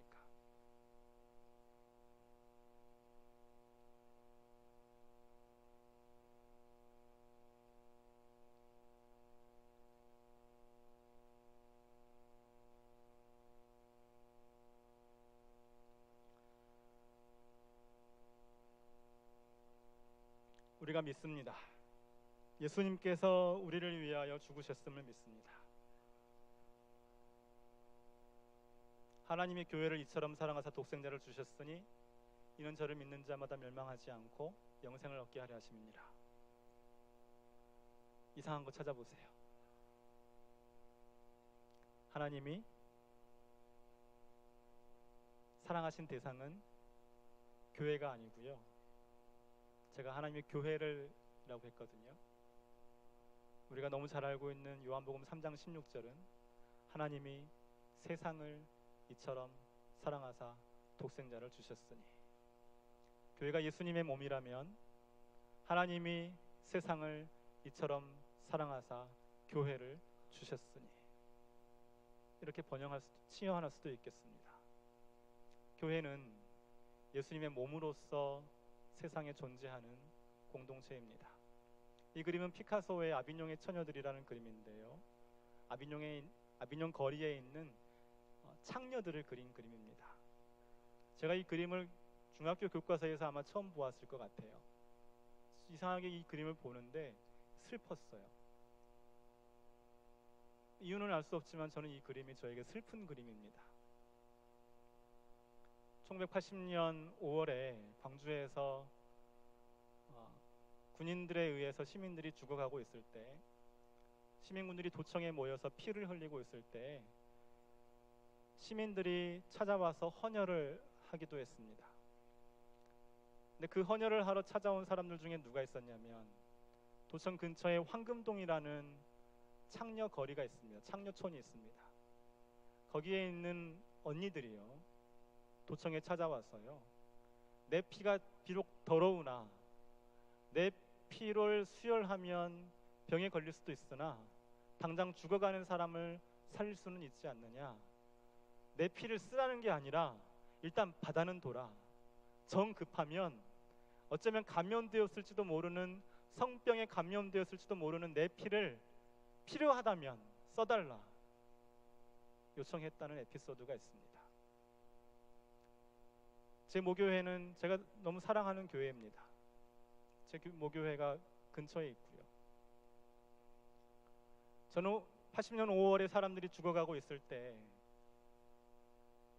예수 그리스도를 믿는, 우리가 성만찬을 하면서 예수님의 피를 마시고 예수님의 몸을 먹는다라고 고백하는 교회 공동체가 사람들이 죽어가고 있을 때에 어느 자리에 있었는지 제가 들은 바가 없습니다.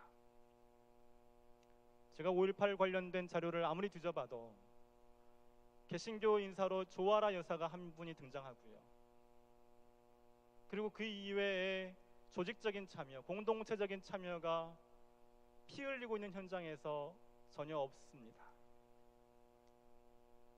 아직 제 마음속에 해결되지 않은 질문들입니다.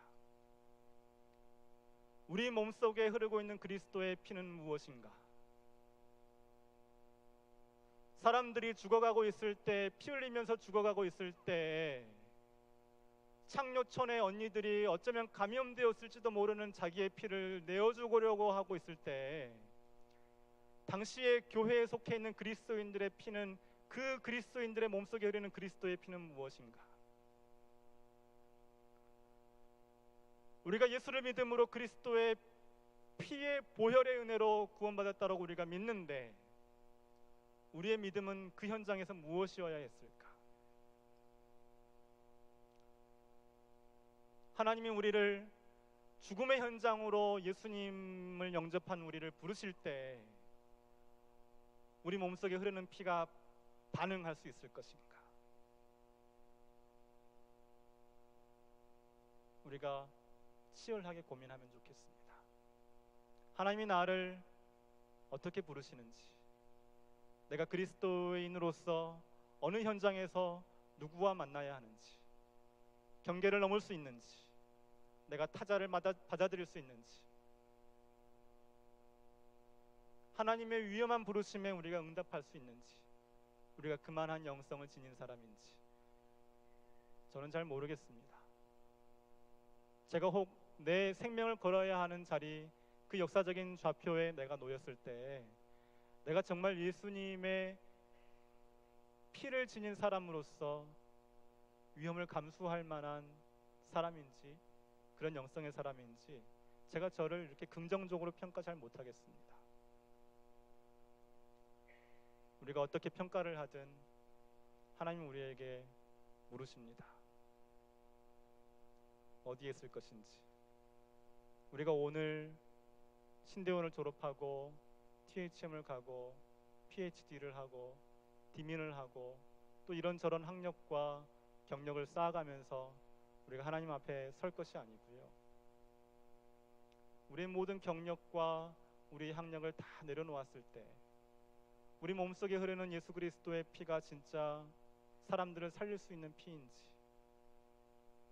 하나님 우리에게 물어보십니다. 기도하겠습니다. 하나님 우리에게 믿음을 주시옵소서. 하나님 우리에게 용기를 주시옵소서. 우리가 하나님 부르심에 응답할 수 있게 성령님 인도하여 주시옵소서. 예수님의 이름으로 기도드립니다. 아멘. 예, 질의응답 시간입니다. 학우님들께서 여러 가지 질문들을 보내주셨는데요. 먼저 첫 번째 질문 보겠습니다. 예, 첫 번째 질문입니다. 강사님께서 지금 하시는 사역을 시작하게 된 계기가 무엇입니까? 그리고 어떻게 사역을 시작하셨는지 궁금합니다. 라는 첫 번째 질문입니다. 강사님께서 답변해 주시겠습니다. 네, 뭐 강의하는 중에 있었는데요. 어쩔 수 없이 했습니다. 예, 뭐 장애인 관심 없었고요. 이주민 별로 만나고 싶지 않습니다. 우리가 부득이하게 하는 겁니다. 하나님이 우리에게 부르실 때 사람과의 만남을 통해 우리를 부르신다고 저는 믿습니다. 뭐 이유는 간단합니다. 베트남 엄마들이 오셔서 카페에서 울었기 때문에 하는 겁니다. 이유는 간단합니다. 제가 장애인 모임을 할 때 장애인 어머니들이랑 첫 모임을 하면 소개를 하는데요. 지금 이제 우리 교회 권사님이 되셨는데 그분이 처음 자기를 소개하시는데 소개하시면서 아들 이야기를 하시면서 자폐인의 어머니입니다. 우시는 거예요. 사람이 울잖아요. 내가 힘들다고 울잖아요. 그럼 해야죠. 그게 저는 하나님의 부르심이라고 생각하고요. 우리가 어디까지 할 수 있을지 모르지만 우리가 어디까지 반응할 수 있을지 모르지만 할 수 있는 것 사람들의 필요에 응답하는 것이 저는 소명이고 영성이라고 생각합니다. 네, 다음 질문입니다. 예, 두 번째 질문입니다. 질문이 좀 긴데요. 빨리 읽도록 하겠습니다. 네. 신대원 공부와 교회 사역을 병행하면서 그 과정에서 현장성을 잃어간다는 생각을 자주 합니다. 이를 극복하기 위해 사회적 약자를 더 자주 만나보고 싶지만 막상 찾아가서 만나보더라도 이례적 만남의 한계를 느낍니다. 어떻게 하면 사회적 약자들과 더불어 살 수 있을까요? 공부하십시오. 제발 공부하십시오. 지금 안 하셔도 됩니다. 지금 사회적 약자 만나지 않으셔도 되고요. 여러분 졸업하고 나서 여러분 되게 많이 일할 수 있습니다. 꼭 사회적 약자에게 가십시오. 지금은 치열하게 공부하십시오. 공부를 정말 치열하게 하면요, 이렇게 토할 정도로 공부할 수도 있습니다. 그렇게 해보셨나요? 글을 쓰다가 리포트를 쓰다가 여러분 토할 것 같은 적 있으셨습니까? 공부하십시오. 지금은 우리의 말을, 우리의 생각을 벼리는 게 굉장히 중요합니다. 제 생각은 그렇습니다. 예, 지금부터는 우리 학우분들께서 보내주신 질문을 학우회에서 프린팅해서 강사님께 전달해 드리도록 하겠습니다. 강사님께서 진행해 주시겠습니다. 읽을게요. 강사님께서 지금 하시는 2번까지 했고요. 지금껏 사역을 하시면서 제일 보람찼던 순간을 말씀해 주시면 좋겠습니다. 생각 안 나는데요.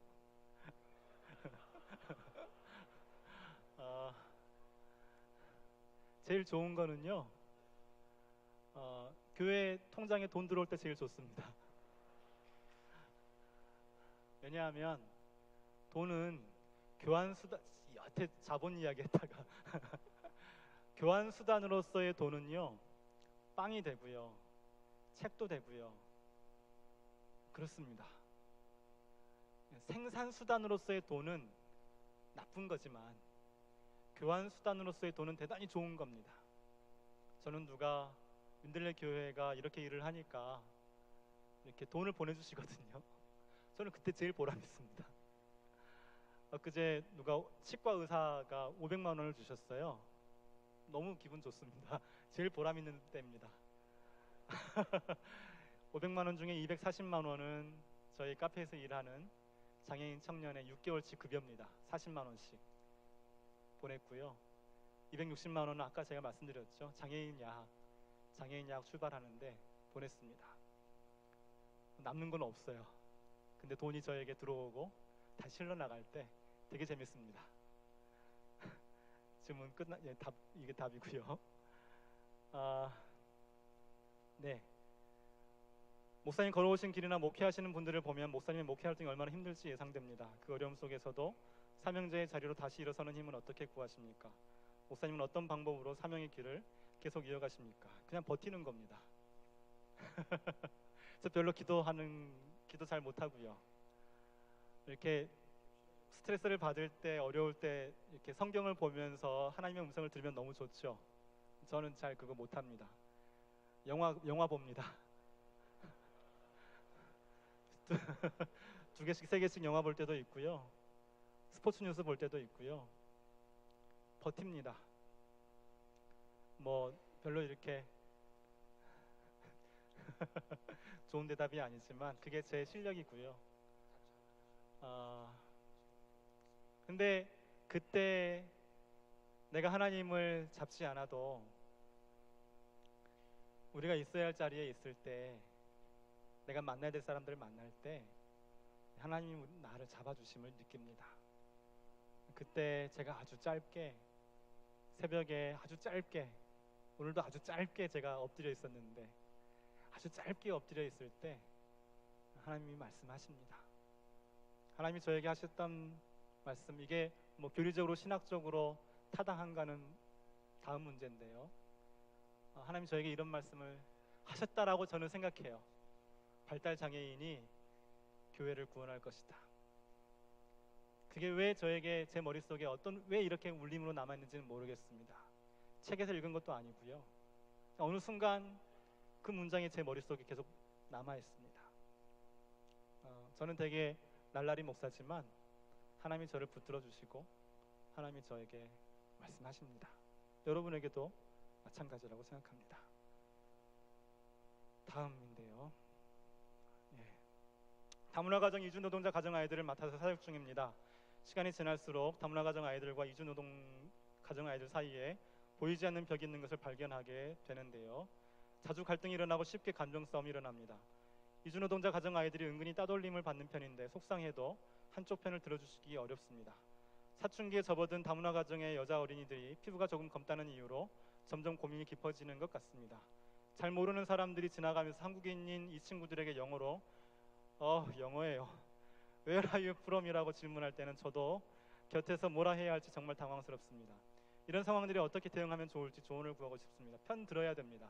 만약에 이 약자와 약자들이 싸울 수 있잖아요. 둘 다 사회적 약자인데 약자와 약자들이 싸울 때 우리가 견지해야 될 건 뭐냐면 바른 것입니다. 바른 것. 약자를 무조건 품어주는 게 아니고요. 바르게 대응하는 게 좋습니다. 저는 되게 싸가지 없는 목사인데요. 장애인 모임에서 이렇게 계속 음식을 개원해는 친구가 있어요. 저는 얘기해요. 야, 나 너 때문에 밥 못 먹겠어. 제발 좀 내 옆에 앉지 마. 뭐 이런 얘기해요. 그거 할 수 있거든요. 그러니까 장애의 특성과 약자의 특성하고, 장애의 특성 혹은 약자의 특성하고요, 악한 거하고는 구별을 해야 돼요. 장애인이라고 해서 약하다고 해서 착한 게 아니에요. 거기에 대해서 우리가 바른 응답을 할 필요가 있습니다. 그리고 만약에 둘 중에 하나를 편들어야 할 수도 있습니다. 나쁜 놈은 나쁘다라고 얘기해야 됩니다. 안 그러면 나쁜 거를 배울 수가 없어요. 바르게, 부드럽게 말하면 좋겠습니다. 사람들이 Where are you from 물어보면요, 다시 되물어보십시오. 너는 어디서 왔니라고 물어보세요. 뭐 이런 사람들하고 어떻게 더 어떻게 대화하기는 어렵습니다. 안녕하세요, 목사님. 발달 장애인과 지적 장애인을 위하려면 우리가 경계를 넘어가야 한다고 말씀하셨는데요. 신대원 학생으로서 어떻게 그 경계를 넘어가야 할까요? 공부하세요. 학교는 어떤 일을 할 수 있을까요? 잘 가르쳐 주세요. 방향성을 제시해 주시면 감사하겠습니다. 그냥 기본을 우리 열심히 공부하면 좋겠습니다. 정말 부탁드리는데요. 정말 기본을 공부해야 합니다. 여러분, EBS 지식 채널 있죠? 5분짜리 영상 되게 잘 만들죠? 여러분, EBS 지식 채널만큼 여러분 더 설교 잘할 수 있습니까? 세바시 있죠? 세바시 15분짜리 세바시에 나오는 강사만큼 여러분 감동적으로 설교하십니까? 저는 어렵거든요. 우리가 지금은요, 일단은 우리가 언어를 다루는, 공부는 언어를 다루는 거잖아요. 사람들을 만나는 것도 결국은 언어를 통해서 만나는 것인데요, 우리가 신학을 하는 것이 무조건 도움됩니다. 치열하게 공부하십시오. 되게 재미없는 것 같은 신학일 수도 있는데요, 여러분 공부하셔야 됩니다. 지금은 무슨 일을 할까 보다도요, 내가 어떻게 지금 들고 있는 이 책을 잡아먹을까, 어떻게 하면 내가 나를 가르치는 교수보다 더 나을 수 있을까, 그거 고민하시는 게 저는 좋다고 봅니다. 우리가 왜 교수님보다 실력이 못해야 합니까? 여러분 왜 담임 목사님들보다 여러분이 설교를 못해야 하죠? 여러분들이 더 많이 공부했잖아요. 여러분들이 더 빨리 공부도 더 빨리 했어요. 머리도 좋고요. 저는 학교에서는 무조건 공부하셔야 된다고 생각해요. 생활하시면서 생계는 어떻게 이어가시나요?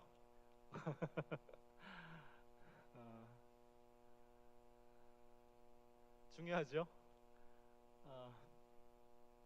돈 버는 아내를 만나면 됩니다.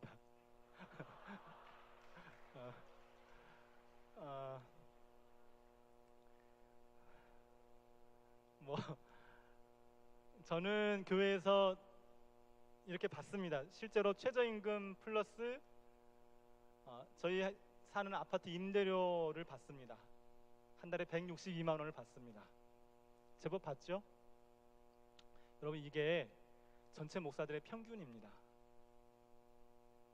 물론 큰 교회 부목사들보다 제가 훨씬 못 받습니다. 근데요, 우리 한국 교회 목사들의 평균 사례입니다. 그게 또 현실이고요. 제 아내는 아름다운 가게에서 일을 합니다. 저만큼 법니다. 그러니까 먹고는 살죠. 제가 지금 입고 있는 옷도 지금 다 아름다운 가게 패션입니다. 5,500원, 3,500원, 7,500원. 얼마죠? 17,000원 정도. 위에서 아래까지. 괜찮지 않나요? 우리가 괜찮죠? 우리가 돈이 없지 가오가 없나요? 네. 우리가 돈이 없지 성령이 없습니까? 먹고 삽니다. 목사님께서 가시는 그 길의 매력과 즐거움은 무엇인가? 매력 별로 없어요. 그냥 힘들어요. 네. 매력이 있겠어요? 여러분, 목사는 저주받은 직업이라고. 제가 한 말이 아니고 부산에서 그 김기현 목사님이라고 계신 그 침례교일 것 같은데, 로고스 학당 운영하시는 그분 되게 재밌는 분인데요, 그분이 목사는 저주받은 직업이라고 얘기하더라고요. 왜냐하면 예수께서 저주받으셨으니까. 예수께서 저주받으셨는데 우리가 목사는 예수님을 따라가는 사람이잖아요. 목사는 저주받은 직업이다. 여러분, 목사의 일이 재밌을 수 없습니다. 그냥 저주받은 줄 알고 사셔야 됩니다.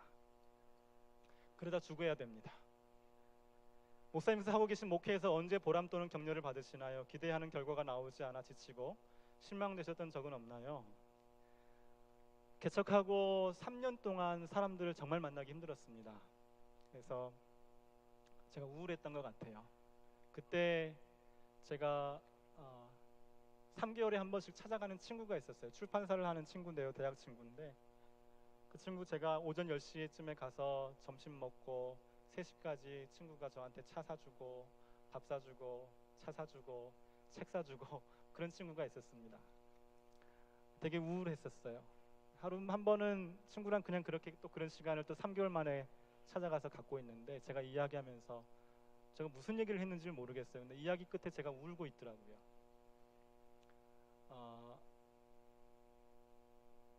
그때 이렇게 누군가가 내 이야기를 들어주고 나를 걱정해주는 사람이 있으면 좋습니다. 우리 학교에서 만나는 친구들 중에 또 여러분 동지 같은 친구들 있으면 너무 좋겠죠. 그러면 우리가 실망할 때 또 우울할 때 견딜 수 있지 싶습니다. 김영준 목사님은 좋은 강의 감사합니다. 참으로 어려운 상황 가운데 한국 교회가 있습니다. 강의 중에 교회의 지속 가능성에 관해 이야기해 주셨습니다. 교회가 어떻게 죽을 것인가에 대해 고민이 많이 되었습니다.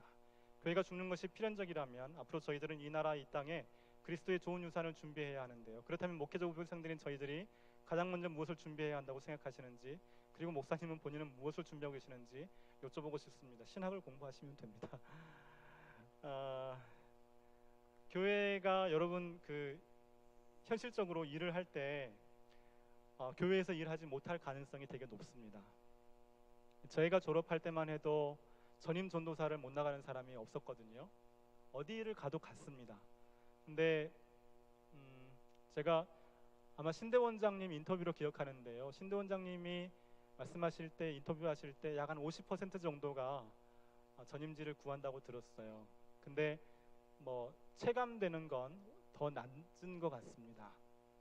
여러분이 졸업한 직후에도 전임지를 찾지 못할 수도 있고요. 또 전임지를 찾은 이후에도 이런저런 녹록지 않은 현장을 맞을 수 있는데요. 우리가 공무원입니다. 우리가 하나님 나라의 공무원입니다. 하나님은 세상을 지으시고 보시기에 좋았다고 하셨고요. 우리가 신학을 한 사람으로서, 하나님을 믿는 사람으로서, 예수 그리스도를 믿는 사람으로서 사회에서 선교사가 될 수 있습니다. 해외로 우리가 선교를 나갈 수도 있고요. 사회에 그늘지고 아픈 사람들을 위해서 일하는 선교사로 할 수 있습니다. 저는 그걸 지금 준비하고 있습니다. 사회 선교사 양성 과정을 어떤 식으로든지 만들면 좋겠고요. 또 교회를 설득하고 싶습니다. 저는 그걸 준비하고 있는데, 또 여러분들이 아직 그런 제도적으로 조직적으로 준비되기 전이라도요, 여러분 지금 신학 공부하시고 그런 소양들이 어디에서든지 일을 할 수가 있습니다. 신학은 되게 어려운 공부고요. 어려운 공부를 해내셨으면 그 이후에 필요한 실질적인 공부들을, 실용적인 공부들을요 어렵지 않게 해내실 수도 있습니다. 그건 졸업하신 이후에 또 찾아내실 수 있다고 저는 믿습니다. 목사님의 열혈 강의 감사드립니다. 교회가 세속의 가치, 지속 가능성과 자본의 논리에 물드는 것을 지양하고 어떻게 예수님과 같이 죽을까 고민하는 공동체라는 것을 공감합니다. 그러나 이 자본주의 시대, 다원화 시대 가운데 목회하는 현장과 신학은 다양합니다. 거대 자본과 조직 내지는 중형급 자본과 조직과 구조 속에서 교회가 들어가서 그곳에서 멍해를 함께하고 영혼을 살리며 예수 그리스도의 길을 따라가려고 하는 교회는 마치 목사님께서 자폐 청년을 위하여 술을 드시면서 함께 하신 것과 같다고 이해할 수 있는데, 마치 그 자본의 논리와 예수님의 죽음을 이분법적으로 생각하시는 것 같다는 생각이 듭니다. 물질주의를 지향하시는 건 공감하지만 많은 목회자들이 그것을 알면서도 중요시하는 이유를 바알의 능력 또는 자본 논리의 함몰일 것처럼 묘사하시는 것은 부당하다고 생각합니다. 일리 있습니다. 그러니까 저희 친구 목사님께서 지역에서 개척을 하셨어요. 우리 친구 목사님은 약 2억 원의 개척 자금이 있었고요. 처음에 상가에서 시작을 하셨다가 지금 건축을 했습니다. 건축을 한 이유가 뭐냐면요, 상가에 있는데 임대료가 300만 원 가까이 되는 거예요. 그러면 300만 원으로 차라리 임대료를 내느니 대출 이자를 내는 게 낫겠다고 판단을 한 거예요. 그래서 그만큼 대출을 받아서 건물을 지었습니다. 저는 그렇게 목회를 하는 것에 대해서 글쎄요, 저는 그거 나쁘다고 생각하지 않습니다. 요는 우리가 또 절대적인 선을 긋는 건 아니고요. 절대적인 선을 긋는 건 아니고, 우리가 경계를 어떤 아주 강력한 생산 자본이죠. 생산 수단으로서의 자본이 아주 강력한 자본이 교회를 이미 침투해 왔고 깊숙이 들어왔기 때문에 우리가 이렇게 강력하게 내치고자 하는 의지가 없으면 지혜롭게 판단하기가 대단히 어렵다는 겁니다. 저희 정관에 처음에 정관에 민들레 교회는 절대 헌금을 이자로 내지 않는다 뭐 이런 정관을 썼어요. 저희 집사님께서 뭐라고 하셨냐면 목사님이 너무 물정을 모르신다. 집사님의 제안이 뭐냐면 절대라는 말을 빼자. 그래서 뺐습니다. 제가 하는 이야기도요 절대적인 어떤 선과 경계를 이야기하는 건 아닙니다.